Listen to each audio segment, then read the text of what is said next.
यहाँ पर देखो भैया, अगर हम बात करते हैं आपका जो अनसोल्ड नंबर चल रहा था वो कौन सा, सेट नंबर 822 DX, और पार्ट कौन सा भैया आपका 3, 2 का डी क्वेश्चन AW दिया था, ठीक है ना।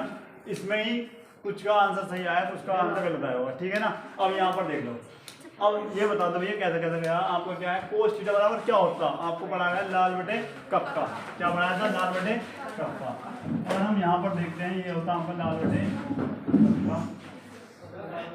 अगर लंब बटे कण क्या होता है बेटा आपका, पहला वाला साइन थीटा। अच्छा, आधार बटे कण क्या होता है आपका, कोस थीटा। उसके बाद लंब बटे आधार क्या होता है आपका, tan थीटा। ठीक है, यही तो बताया था। उसके बाद अब यहाँ पर देखिए हम क्या बनाते हैं, बनाते हैं त्रिभुज ए बी और सी, इस प्रकार से हम बना रहे हैं, ठीक है। अगर मैं बात करूं भैया कोस थीटा बराबर क्या होता है बेटा आपका, आधार बटे कण। अब ये बताएंगे कहाँ गए गोलू, आप बताओ भैया इसमें आधार कौन सा, कण कौन सा, लंब कौन सा, जल्दी सबसे पहले ये बता दो बेटा, आवाज आ रही है। उसके बाद ये आपका 4 आधार है, कहाँ होगा बता सकते हो भाई, कहाँ आधार, यहाँ पर कहाँ है आधार, ये भी आधार है, ये भी आपका आधार है। अगर बात करें ये आपका लंब है और ये आपको क्या भैया कण। अच्छा, बात करते हैं ये आपको क्या दे रखा, अगर हम तुलना करते हैं तो ए का मान आपके पास, यानी आधार का मान आपके पास है, ठीक है। या फिर डायरेक्ट हम यहाँ पर लिख सकते हैं, कितना दे रखा भैया हमको 4। उसके बाद कण दे रखा, कण कितना आपके पास 5, लंब निकालना है, ठीक है। तो हमने एक प्रमेय पढ़ी है, क्या नाम है उसका, पाइथागोरस प्रमेय। पाइथागोरस प्रमेय क्या कहती है कि भैया कण का वर्ग बराबर लंब का वर्ग प्लस आधार का वर्ग। कण का वर्ग आपको 5 दे रखा है, तो 5 का वर्ग बराबर लंब का जो है आपका, लंब की जगह एल ही रहने दो, दिक्कत आ रही है। अच्छा, आधार है आपका 4, या फिर अगर आप ये नहीं लिखना चाहते तो यहाँ पर ए सी भी लिख सकते हो, क्योंकि ए सी है ना, ए सी का वर्ग। अच्छा भैया, अब 5 का वर्ग आपके पास 25 होता है, ए सी का वर्ग यहाँ पर है आपके पास, और प्लस में प्लस के 4 बता रहे हैं, ये भैया 16 में है, ठीक है। उसके बाद अच्छा आंसर बता रहे हो पहले, ये प्लस ही हो जाएगा, माइनस हो जाएगा आपका भैया ए सी का वर्ग। भैया कितना आ रहा आपका 9 और ए सी का वर्ग। अगर हम बात करें ए सी का 9 और ए सी बराबर कितना आ रहा आपका 3, ठीक है। अब ए सी का मतलब क्या है आपका लंब, जो कि आपका कितना है 3। अब ये इसका मान हमें ज्ञात करना है, तो यहाँ पर देखते हैं हम क्या है आपका sine theta into cos theta plus ten square theta है, ठीक है भैया। साइन थीटा, साइन बराबर क्या होता है लंब बटे कण। उसके बाद अगर बात करें कोस थीटा आधार बटे कण। जब टेन थीटा क्या होता है आपका लंब बटे आधार का वर्ग, ठीक है। अच्छा, लंब बटे कण, लंब कितना हमारे पास 3 है, कण कितना हमारे पास 5 है, गुणा आधार कितना हमारे पास 4, कण कितना हमारे पास 5 प्लस लंब कितना हमारे पास 3 और आधार कितना हमारे पास 4। इसका कर देते हैं, ठीक है भैया। 3 चौक 12, 5 पंजे 25 प्लस 3 का वर्ग 9, 4 चौक 16, ठीक है। उसके बाद आपने कैलकुलेशन करी होगी, तो अब करना क्या है, इसकी गुणा इधर कर दो, इसकी गुणा इधर कर दो, फिर आपस में गुणा कर दो, ठीक है ना। तो 12 गुणा 16 प्लस 9 गुणा 25 बटे आपका 25 गुणा 16। अच्छा, कमेंट बॉक्स में आप आंसर दे देना क्या आएगा, सॉल्यूशन तो कर सकते हैं ना, नोट कर लो। यहाँ पर देखो नेक्स्ट क्वेश्चन दे रहा हूँ। नेक्स्ट क्वेश्चन आपको बोर्ड में लिखा हुआ है भैया, दूसरे का ई है, बारंबार सारणी में ऐप का मान ज्ञात करना। और भैया लिख के ले लो, ऐसा क्वेश्चन जो हो रहा है बहुत ही ज़्यादा इंपॉर्टेंट है। यदि विद्यार्थियों के प्राप्तांक का माध्यम आपको 25 दे रखा है, बाकी सारणी में आपको सब कुछ दिख रहा होगा बोर्ड, ठीक है ना। सबसे पहले मैंने आपको बताया जब भी ऐसा क्वेश्चन आएगा तो मध्यमान आपको पहले निकालना होता है। मध्यमान कैसे निकालते हैं, इन दोनों अंतराल का योग का बटे 2 कर दो, या फिर बोले अच्छा आपके लिए एवरेज निकाल दो, ठीक है। या फिर अंदर देखो 10 का अंतर है, ठीक है ना। तो यहाँ पर देखो 10 का आधा आपका क्या होगा 5, फिर उसमें आपका 30 का आधा कितना होता है आपका 15। अब हम देखते हैं 5 एक्स्ट्रा जा रहा है तो 20 का 25 हो जाता है, 30 का 35 हो जाएगा और भैया 40 का 45। भैया हर जगह ऐसा होगा, हर जगह ऐसा नहीं भी हो सकता। अभी कल देखा था तो कुछ और ही आ रहे थे, ठीक है ना। तो देखना पड़ता है कि अंदर सेम है नहीं है, ठीक है ना। अब इनकी गुणा देखो, 5 छंग क्या हो रहा 30, 15 की आपसे करोगे 15, 25 छक्का कितने होते हैं भैया आपके, ठीक है।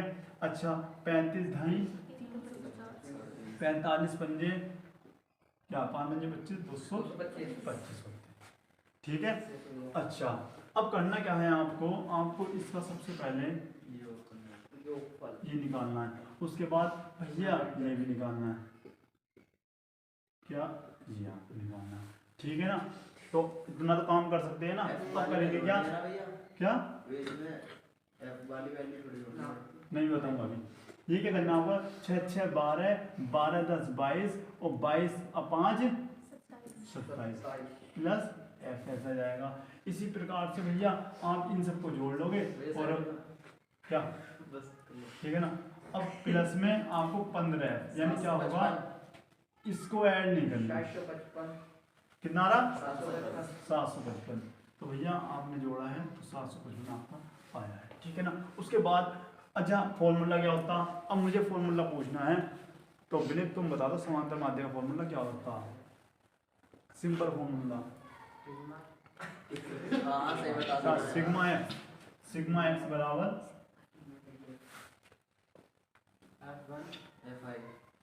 बेटे बहुलक तो बता दो, अगले क्वेश्चन में बताना, ठीक है ना।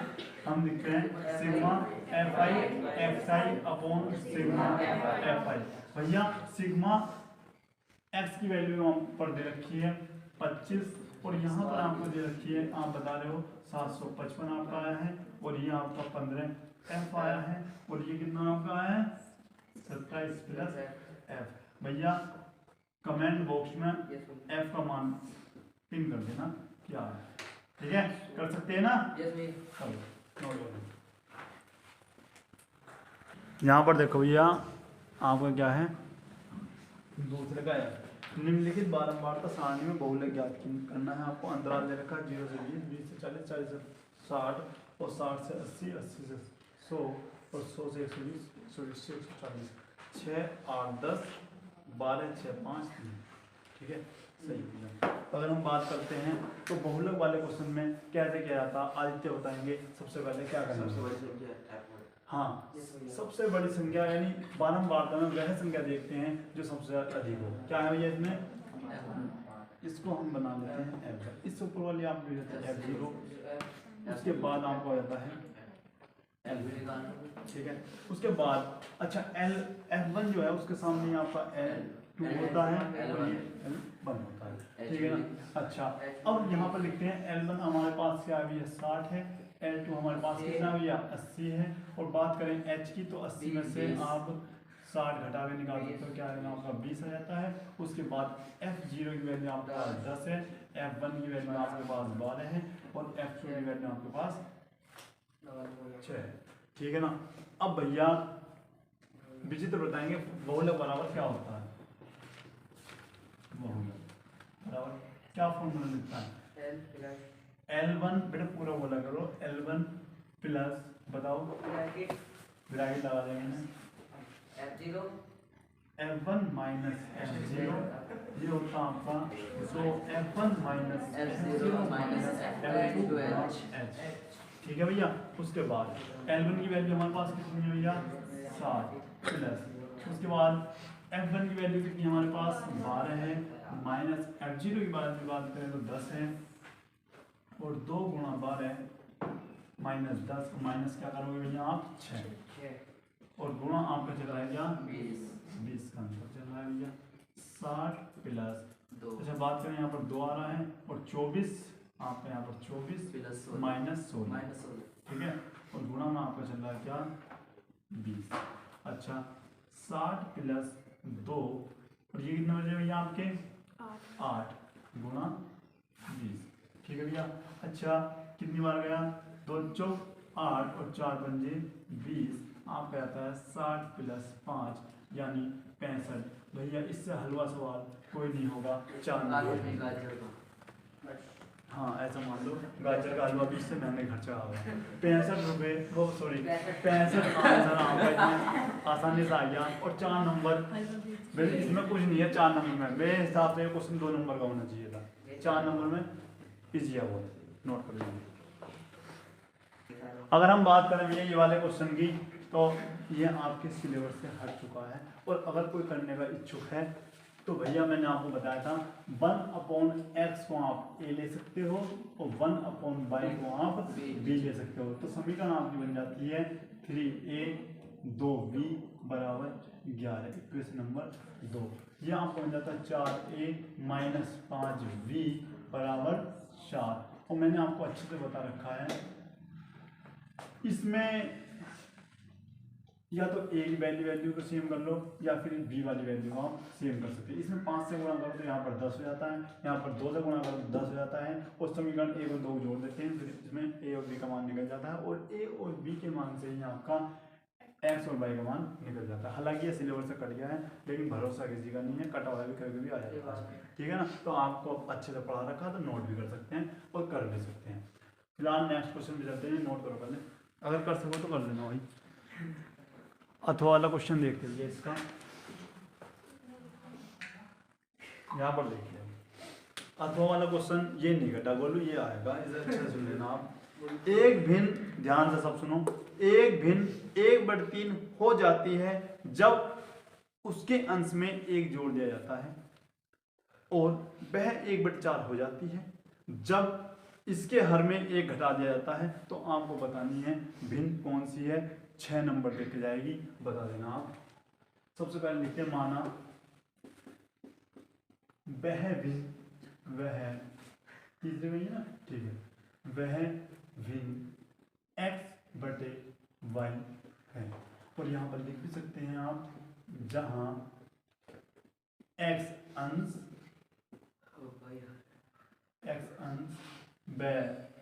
y हर है, ठीक है भैया।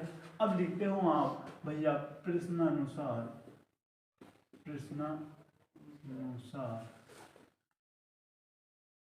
भिन्न 1/3 हो जाती है, ठीक है भैया। ये आपकी भिन्न थी और ये क्या हो गई 1/3 हो गई, लेकिन कब हुई, जब उसके अंश में 1 जोड़ दिया गया। तो बताएंगे विनीत कहाँ जोड़ा जाएगा, इनमें से कौन सा सही होगा मुझे बताएंगे, ये सही होगा या भैया ये सही होगा, बताओ। ऊपर वाला क्यों, ऊपर वाला क्यों भाई, नीचे वाला क्यों नहीं, जल्दी। हाँ मतलब ये सही क्यों है, ये गलत क्यों है, ऐसे हो जाऊंगा। एक ऊपर ही क्यों जुड़ा, नीचे क्यों नहीं जुड़ा, और कोई इधर। हाँ भैया अंश में जुड़ाना, हाँ क्योंकि भैया अंश में जोड़ना। और मैंने क्या बता रखा, अंश होता ऊपर वाला यानी x और हर होता नीचे वाला, तो उसने ऊपर वाले में जोड़ा इस प्रकार से, ठीक है ना। क्वेश्चन को आपने ध्यान से पढ़ा होगा कि अंश में 1 जोड़ दिया जाता है तब 1/3 हो रही है। ये आपका 3 इधर आता है और ये y आपका इधर जाता है, तो ये आपको हो जाता है 3x + 1 बराबर y। अंदर गुणा करो तो 3x + 3 बराबर y। ये y आपका इधर आता है, 3 आपका इधर जाता है, तो 3x - y बराबर 3, इक्वेशन नंबर फर्स्ट। यानी शर्त आपकी थी फर्स्ट, शर्त आपकी सेकंड स्टार्ट होनी है। क्या कहा है, वह 1/4 हो जाती है, भिन्न लिख दो भैया x/y और हो गई आपकी 1/4। किस कंडीशन में, जब उसके हर में 1 घटा दिया जाता है, यानी हर में इस बार हमने 1 घटा दिया है, ठीक है। फिर इसको इस प्रकार से करो, 4x को इधर पहुंच जाएगा आपका, ये हो जाएगा y - 1 और इस y को आप इधर ले जाते हैं तो आपका रहता है 4x - y बराबर -1, इक्वेशन नंबर 2। अच्छा कोई बता सकता है भैया क्या करें हम यहाँ पर क्या करें। अब करना क्या है भैया, हम करेंगे विलोपन विधि से इसको हल, क्योंकि x और y की मान बताना उससे हम भिन्न पता कर लेंगे। तो समीकरण नंबर 1 में समीकरण नंबर आपको 2 घटाना होगा, क्यों, सेम चिन्ह है ना, तो 1 बदल जाएगा तो सही हो जाएगा। तो 3x - y बराबर 3 है और यहाँ पर 4x माइनस वाई बराबर माइनस के 1 है। ठीक है, उसके बाद ये माइनस, ये प्लस और ये प्लस, ये आप कट जाता है, आपको बच जाता है माइनस के x और यहाँ पर बच जाता है आपका 4 x का मान माइनस के 4।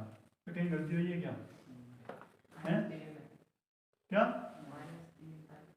नहीं, आंसर चेक करना, आंसर क्या है? भिन्न माइनस में है क्या? एक मिनट रुको। हाँ भाई यहाँ पर देखो, हमने यहाँ पर चेंज नहीं किया भैया, जब हमने बताया था यहाँ पर हमने बोला था लेकिन लिखा नहीं था। ये आपका माइनस के 3 हो जाता है, तो ये माइनस का आपका 3 हो गया। कितना बच रहा है यहाँ पर? आप देखो ये 1 है तो माइनस कितना बच रहा है आपके 2, माइनस के 2, माइनस से माइनस कट रहा, ये आपका क्या हो गया 2। ठीक है, अब x का मान समीकरण नंबर किस में रख दो भैया? 1 में रख देते हैं। x का मान समीकरण नंबर 1 में हम रख देते हैं। जब समीकरण नंबर 1 में आप रखते हो तो यहाँ पर आपका 2 माइनस के y बराबर माइनस के 3, यहाँ पर हो जाता है 6 माइनस के बराबर माइनस के 3। अच्छा, ये आपको 2 जगह प्लस के हो जाता है, तो यानी 3 दूनी 6 आपका हो जाता है और ये माइनस है। ठीक है भैया, माइनस के 9, माइनस से माइनस करिए, y का मान क्या आ रहा है आपका 9। तब अभिष्ट भिन्न जो होगी आपकी, अभिष्ट भिन्न x बटे पाई, और x का मान आपका 2, पाई का मान 9, भिन्न चेक करो 2 बटे 9 है। ठीक है ना, नोट करो भैया। क्वेश्चन नंबर 4, ठीक है। अच्छा भैया, क्वेश्चन नंबर 4 में आपके 2 क्वेश्चन हैं 6 नंबर के। अब ध्यान से क्वेश्चन सुनो क्या है। एक मंदिर की ऊंचाई 15 मीटर है। मंदिर के शीर्ष से सड़क के दूसरे ओर बने भवन के शीर्ष का उन्नयन कोण 30 डिग्री है तथा भवन के पाद का अवनमन कोण 45 डिग्री है। तो सिद्ध कीजिएगी भवन की ऊंचाई 5(3 + √3 मीटर है। ठीक है, अच्छा अब यहाँ पर देख लो भैया, एक मंदिर की ऊंचाई 15 मीटर, सपोज दैट आपका ये मंदिर है जो कि 15 मीटर है, 15 मीटर ऊंचा, ठीक है ना। और मंदिर, बेटे ध्यान से सुन लो क्योंकि क्वेश्चन की थ्योरी से डायग्राम बनेगा। मंदिर के शीर्ष से सड़क की दूसरी ओर बने एक भवन के शीर्ष का उन्नयन कोण, भैया यहाँ पर एक भवन है इतना ऊंचा, ठीक है। अच्छा अब करते क्या है, इसका इसके शीर्ष से, शीर्ष क्या है इसका, ये है, इसके शीर्ष से उसके शीर्ष का उन्नयन कोण है कितना 30 डिग्री। ये बात आपको ध्यान से सुननी है, ठीक है। उसके बाद भवन के पाद का अवनमन कोण, उससे पहले कुछ और करो। बने भवन के शीर्ष का उन्नयन कोण 30 डिग्री तथा भवन के पाद का अवनमन कोण, भवन कौन सा, ये या वो, ये अवनमन कोण 45 डिग्री है। अब यहाँ पर देखो ये आपका अवनमन कोण है इस प्रकार से, ये कितना है भैया 45 डिग्री। अब भैया आपने जेड आकृति को पढ़ा ना, क्या बोलते हैं कांता का, तो भैया ये आपको रहता है कितना 45 डिग्री। और ये आप मान सकते ए बी सी डी और भैया ई, इस प्रकार से। तो क्या बताना, ये सिद्ध करना है भवन की ऊंचाई जो है आपकी 3 + अच्छा भवन की ऊंचाई लिखते हैं, सिद्ध करना है, सिद्ध करना है हमको, करना है क्या, भवन की ऊंचाई, भवन की ऊंचाई इक्वल टू कितनी, ये कितने मीटर हमको ऊंचाई सिद्ध करनी है। अच्छा अब देखो जब ये, अब एक मिनट सुनो, ये बोर्ड की इतना है, ठीक है, तो इधर भी तो इतना ही होगा ना, तो जब ये 15 है तो इधर भी कितना होगा, यहाँ आपका 15 होगा, 15 मीटर होगा। अब जब ये एक्स्ट्रा है तो इसको हम मान लेते हैं x, क्या मान लिया x मीटर। और बात करें हम तो फिर यहाँ से यहाँ तक कितना होगा भैया 15 + x मीटर होगा, ठीक है। और उसके बाद अब मुझे एक बात और बता दो, क्या यो ए बी बराबर ई डी के होगा नहीं होगा, भाई जितना चौड़ा यहाँ पर है इतना चौड़ा वहां भी तो होगा गैप, ठीक है। तो इसे बाई मान के करो या ऐसे हो जाएगा काम, बताओ, गोल गोल रहे तो नींद आ जाएगी, ऐसा करोगे तो, ऐसा करोगे नींद आ जाएगी पक्का, ठीक है ना। हम यहाँ पर देख सकते हैं कि वो ये अगर y है, हमने मान लिया ये आपकी y है, तो भैया ये y है। अगर मैं पीछे को देख लूँ तो कई ऐसे मिलेंगे जो सो गए, ठीक है ना। हाँ, अब यहाँ पर देख लो, ध्यान से सुनो तुम। पहले कौन से त्रिभुज में चलते हैं? सी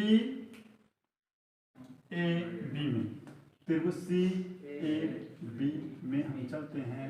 भैया ये लंब है और ये क्या है? आधार है। तो क्या फॉर्मूला लगता है? tan थीटा इक्वल टू लंब अपॉन आधार, यानी tan 30 आपका यहाँ पर आता है। लंब आपके पास x है और आधार क्या मान लिया मैंने? y। ठीक है, tan 30 की वैल्यू बोलूँ क्या होती? 1/√3 x बटे y।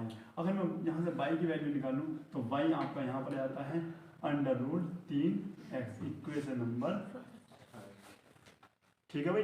उसके बाद अब चलते कौन से त्रिभुज में? इस वाले में। अब तक तो इसमें चले, अब इस वाले में चलो थोड़ा सा। तो यहाँ पर करेंगे त्रिभुज ए डी ई में। इसमें जब हम चलते हैं तो यहाँ पर लिखते हैं tan थीटा इक्वल टू लंब बटे आधार। यहाँ पर भी ऐसा होता है। और tan आपका कितना है? 45 है भैया। और अगर मैं लंब की बात करता हूँ, आपके पास 15 है, और आधार की बात करता हूँ, आपके पास 22 है। ठीक है। अच्छा, tan 45 का मान भैया 1 होता, ये 15 बटे 22। तो अगर मैं बात यहाँ पर करता हूँ तो y का मान आपके पास क्या आ जाता है? 15 मीटर। इतनी बात समझ में आ रही है? अच्छा भैया, सही है ना? इतना tan 45 1 और लंब बटे आधार, सही है। अब उसके बाद हम करते हैं भैया y का मान समीकरण नंबर 1 में रख दो। y का मान समीकरण नंबर 1 में रखने पर, जब आप 1 में रखते हो तो y बराबर हो जाता है आपका क्या है? आपका 1 मिनट को y बराबर क्या है? ये है ना। तो यहाँ पर अगर हम y का मान 15 रख देते हैं तो आपको आता है √3x। यहाँ से x का मान जब हम निकालते हैं तो 15 बटे √3, और नीचे तो √ आप छोड़ते नहीं हो, तो क्या करेंगे? परिमीकरण इस प्रकार से आप कर देते हो। तो आपका जो आता है ये हो जाता है 15√3, और यहाँ पर 3 बन जाए 15। तो x का मान क्या आता है आपका? 5√3 मीटर। ठीक है ना। अब ये तो आपका x का मान आया ना। पूरे इसकी क्या जरूरत है? मतलब पूरी लंबाई निकालनी ना हमने। तो लिखते हैं भवन की ऊंचाई बताने की ना। ऊंचाई, भवन की ऊंचाई क्या है? 15 प्लस x, और भैया ये आपका 15 प्लस x कितना हमारा? 5√3। तो आप यहाँ पर दिख रहा, तो यहाँ पर हम 5 अगर कॉमन लेते हैं तो 5 या 15 प्लस √3। अच्छा, चेक करो क्या हमें यही याद करना था? क्या यही सिद्ध करना था? क्या यही सिद्ध करना था भाई? 5 कुछ को तो पता ही नहीं चला सिद्ध क्या करना था। 5 3 प्लस √3 ये मीटर में सिद्ध करना था। जबकि आ गई क्या? यहाँ पर देखो भैया, क्वेश्चन नंबर 4 का दूसरा क्वेश्चन क्या है? एक भवन के शीर्ष से एक स्तंभ के शीर्ष का उन्नयन कोण 60 डिग्री है। भवन के शीर्ष से स्तंभ के पाद का अवनमन कोण 45 है। यदि स्तंभ की ऊंचाई 40 मीटर है तो सिद्ध कीजिए कि भवन की ऊंचाई 20√3 - 1 होगी। ठीक है, यानी आपको क्या बताना है? एक भवन के शीर्ष का, एक भवन है भैया, यहाँ पर सेम वही क्वेश्चन है, और भैया एक स्तंभ दे रखा है। स्तंभ आपका ये, ठीक है। अब कहा क्या है? भवन के शीर्ष से एक स्तंभ के शीर्ष का उन्नयन कोण, यानी ये आपका भवन है, जो कि आपका भवन है, तो भवन के शीर्ष से स्तंभ का उन्नयन कोण कितना दे रखा है? 60 डिग्री। ठीक है ना। उसके बाद भवन के शीर्ष से स्तंभ के पाद का अवनमन कोण, यानी यहां से यहां का अवनमन कोण कितना दे रखा भैया? 45। यदि स्तंभ की ऊंचाई 40 है, भैया स्तंभ आपका ये था, तो ये आपकी कितनी दे रखी है? 40 मीटर। और ये आप इसको ऐसे भी ला सकते हो। ठीक है, जब ये 45 तो ये भी क्या होंगे? 40 मीटर है। तो सिद्ध करना है भवन की ऊंचाई आपकी, यानी ये ऊंचाई आपकी भूल जाए तो मान हमें यहाँ पर फाइंड करना है। ठीक है ना, ठीक है ना। अच्छा, भवन की ऊंचाई हमने कितनी मान ली? x।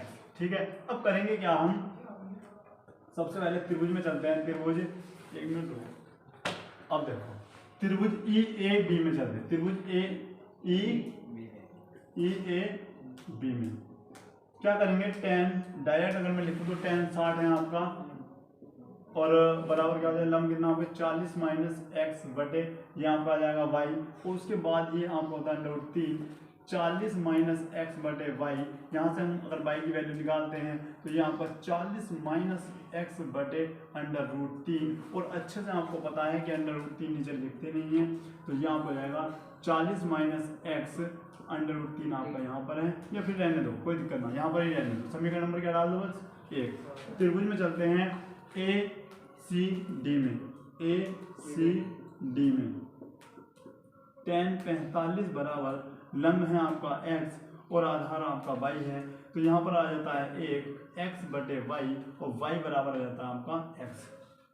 करेंगे क्या, y का मान समीकरण नंबर आपको 1 में लिखना है, y का मान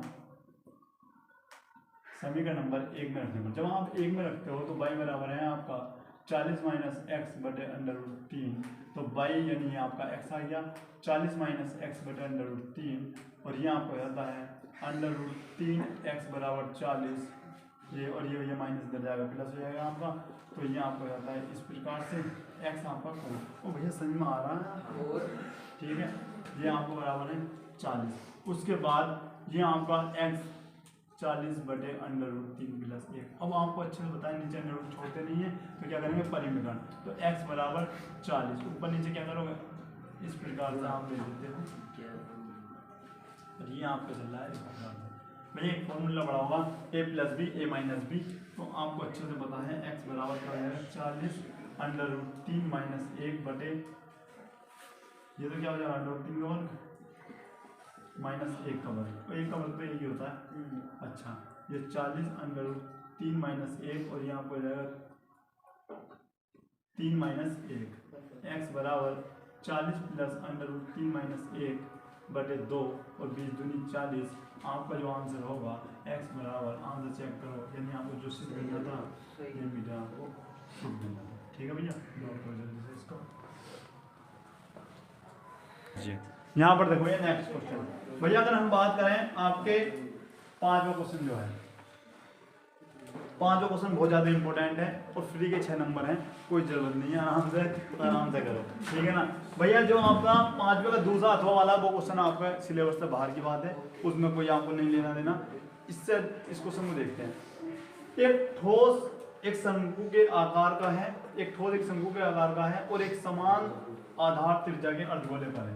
ये आपका अर्धगोला है, ठीक है, और उसके बाद यहाँ पर आपका शंकु बना हुआ है, ठीक है। ये आपकी त्रिज्या क्या है r है, ठीक है, और उसके बाद अगर त्रिज्या को चाहिए बात करें तो आपको अच्छे से पता क्या होती है l, और उसके बाद अगर ये बात करें तो ये क्या है आपकी h, ठीक है ना, ये है। उसके बाद अर्धगोले का वक्रपृष्ठ तथा शंकु का वक्रपृष्ठ समान है, तो शंकु की त्रिज्या और ऊंचाई में अनुपात। और ये फ्री के 6 नंबर है, कहीं कुछ नहीं है, आराम से लिखिए। सबसे पहले लिखते हैं, रहने दो छोड़ो, सबसे पहले क्या लिखते हैं हम अर्धगोले के लिए, या शंकु के लिए, शंकु के लिए सबसे पहले लिखेंगे शंकु के लिए L बराबर क्या होता है, कोई बता सकता है L बराबर क्या होता, यानी कर्ण बराबर क्या होता, मतलब लंबाई का वर्ग या लंब का वर्ग और आधार, ये तो हो गया आपका L का मान। उसके लिए उसके बाद अगर मैं बात करूं शंकु की त्रिज्या आपको दे रखी है, कितनी है r है, तो डायरेक्ट बिंदु शंकु का वक्रपृष्ठ क्षेत्र, वक्रपृष्ठ कोई बता रहा क्या होगा भैया, क्या होता पाई r l स्क्वायर ऐसी लगा रहा पाई r l होता है, ठीक है ना। अब आते हैं अर्धगोला, बेटा ध्यान से अगर देख के बोल लो तो ध्यान से तो बोल लो। अर्धगोले का वक्रपृष्ठीय क्षेत्र, अगर हम पूरे की बात करें तो 4 पाई r स्क्वायर होता है, लेकिन अर्धगोले का 2 पाई r स्क्वायर होता है। अब लिखते हैं प्रश्नानुसार आपको बताया है कि भैया ठीक है भैया, शंकु का वक्रपृष्ठीय क्षेत्रफल, वक्रपृष्ठीय क्षेत्रफल बराबर अर्धगोले का, क्या अर्धगोले का वक्रपृष्ठीय क्षेत्रफल, ठीक है। अच्छा, शंकु का क्या है भैया आपका पाई आर एल, और ये क्या है आपका, ठीक है। अगर मैं बात करूँ तो आर से ये खत्म हो रहा है ना आपका, और पाई से पाई, तो हम देख पा रहे हैं एल बराबर 2r आपका आ रहा है। उससे अच्छी बात, एल का मान आप यहाँ पर रख दो, समीकरण नंबर 1 मान गए कि एल का मान रखने पर जब आप एल का मान रखते हो तो क्या बनता है, अंडर रूट एच का वर्ग प्लस आर का वर्ग बराबर 2r, ठीक है भैया। उसके बाद करते क्या है, दोनों ओर क्या कर दो वर्ग, दोनों ओर वर्ग